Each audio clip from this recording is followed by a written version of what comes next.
Nossa, fiz um vídeo enorme e agora não vai ficar um vídeo tão grande. Ah, você deve estar pensando, ufa.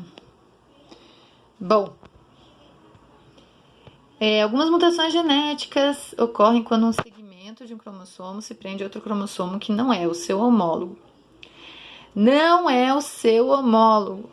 Assim, não necessariamente a síndrome de Down é causada por uma trissomia livre, mas também por essa mutação estrutural, que, como não é do homólogo, é a translocação.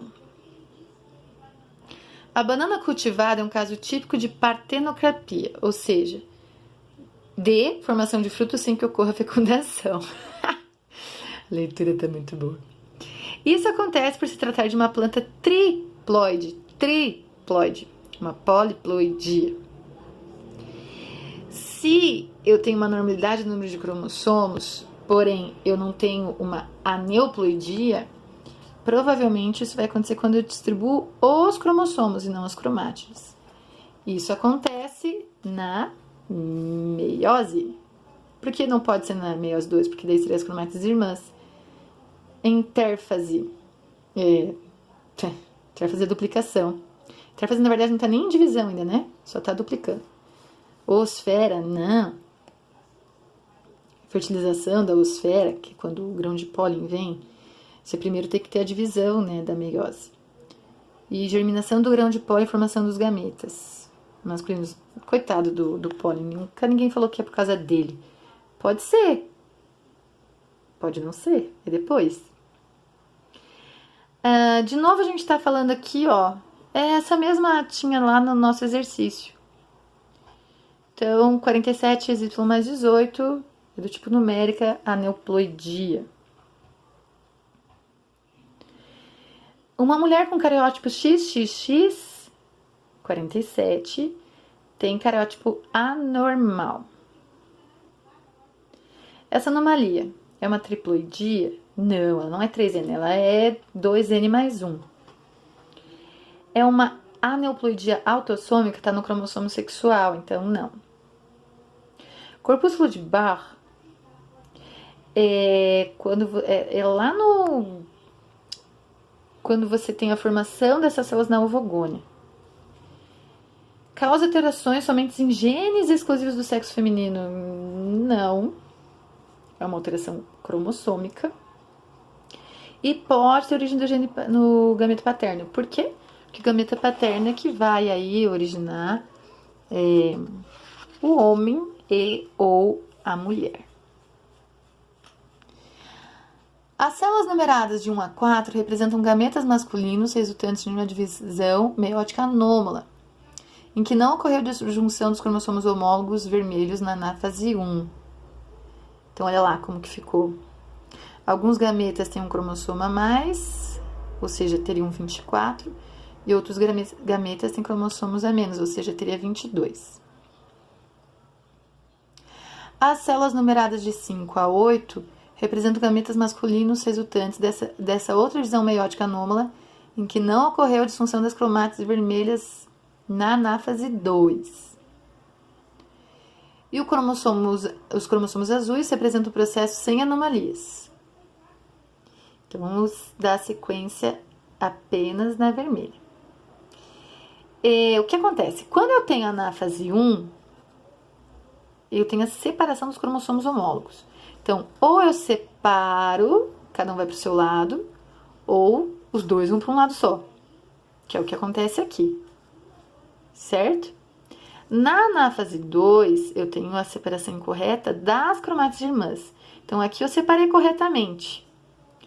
Porém, quando eu fui separar as cromátides irmãs, essa primeira célula filha, que vai dar origem a duas outras células filhas, a meiose 2 é como se fosse um processo de mitose, né? Então, uma das células vai ter uma cromátide a menos e outras células, duas cromátides. Depois vão se duplicar e formar os cromossomos. Assim sendo, 1, 2 e 6, 1, 2 e 6, todas com um cromossomo, formarão pessoas com 47 cromossomos? Tem como? Se eu tenho um cromossomo a menos, não tem como eu ter no final um cromossomo a mais. Não faz sentido, né? 3, 4 e 5 formarão pessoas com 48 cromossomos. É chamado de tetrassomia. Não existe algo tetrassômico, existe trissômico. Né? Então, veja, 46 cromossomos, 47 cromossomos, 48 cromossomos. Aqui eu tenho um cromossomo a mais, então no máximo eu teria uma trissomia. A não ser que tivesse 3 aqui, mas eu desconheço, dá pra gente pesquisar. Possivelmente tenha, mas não sei se no autossômico. 7 e 8, ao fecundarem óvulos normais, formarão pessoas com 45 cromossomos. Ora, mas eles estão normais, são os únicos que estão normais.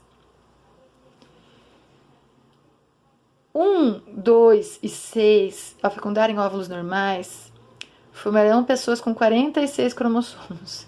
Se a D estivesse certa, a A estaria certa também, né? Porque esse aqui tá tudo bem, aqui também tá tudo bem. 3, 4 e 7, ao fecundarem óvulos normais, 3, 4 e 7, perdão. 3, 4 e 5, ao fecundarem óvulos normais, formarão pessoas com 47 cromossomos, portadores de uma trissomia. Então, esse aqui bate, né? Rebate o que está escrito aqui. Ai, se ficar confuso, gente, depois vocês me mandam iônica que eu repito a explicação. Que até eu achei ali confuso. Vamos ver. Trissomia do 13, cromossomos normais aqui sexuais. Então, é uma trissomia autossômica. E com certeza, formada durante a meiose antes de formar um zigoto. Se eu tenho, na divisão dos cromossomos, uma célula com 2 e uma célula sem, a que tem 100 é monossômica, a que tem um a mais é trissômica, porque aqui vai dar 47 no final, aqui vai dar 45. Aqui seria o exemplo de Turner e aqui, por exemplo, de Down e outras mais. Suponha que ocorra a fecundação do gameta D masculino por um gameta normal do sexo feminino. Haveria alguma diferença se o cromossomo 1 fosse um autossomo ou um cromossomo sexual para a viabilidade do zigoto? Na verdade, seria uma anomalia diferente, né? Porque aqui, esse cromossomo 1, que não tem aqui, ou diminuiria um cromossomo no par sexual, e isso é uma síndrome X0, por exemplo, ou diminuiria algum outro do par homólogo dentre os autossomos. Isso daria outra síndrome que a gente poderia pesquisar também qual que seria. Síndrome de Down, trissomia do 21. Não tem erro. A amniocentese, você pega porções do amnio e com isso você consegue identificar futuros problemas cromossômicos ou genéticos do futuro bebê. E aí, claro que por isso que é importante acompanhamento da gravidez, porque algumas pessoas relacionam, alguns estudiosos relacionam o desenvolvimento do óvulo, a idade do óvulo, com a divisão celular anormal. Um casal, mesmo tendo pais normais, tivesse nos seus históricos familiares um caso de albinismo. Então, seria assim a genealogia. Os pais do casal que vão se casar tiveram uma prole em que alguém... Assim fica melhor, né? Tiveram uma prole em que alguém foi afetado. Pelo menos um. Pode ter 20 irmãos aqui. Mas pelo menos um foi afetado. E este aqui vai se casar. Qual a probabilidade do seu primeiro filho ser afetado? Vamos considerar que esse filho já é realmente falando do sexo. Se esse casal geram pessoas normais e albinas, a gente sabe que o albinismo é um caractere recessivo, né, de ser afetado. Então, eles só podem ser normais. Porém, eles só podem ser heterozigotos, já que eles têm filhos afetados. Logo, esse casal também é heterozigoto.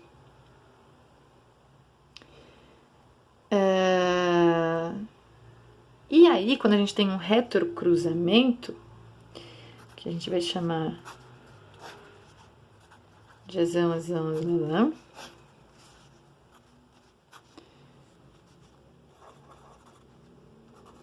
isso aqui a gente vai trabalhar mais nas próximas aulas, mas aqui a gente coloca os gametas. Então, eu vou ter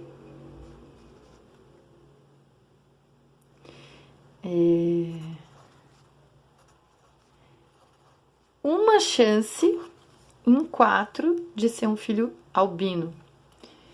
Então, esse aqui vai ter uma chance em 4 de ser um filho albino.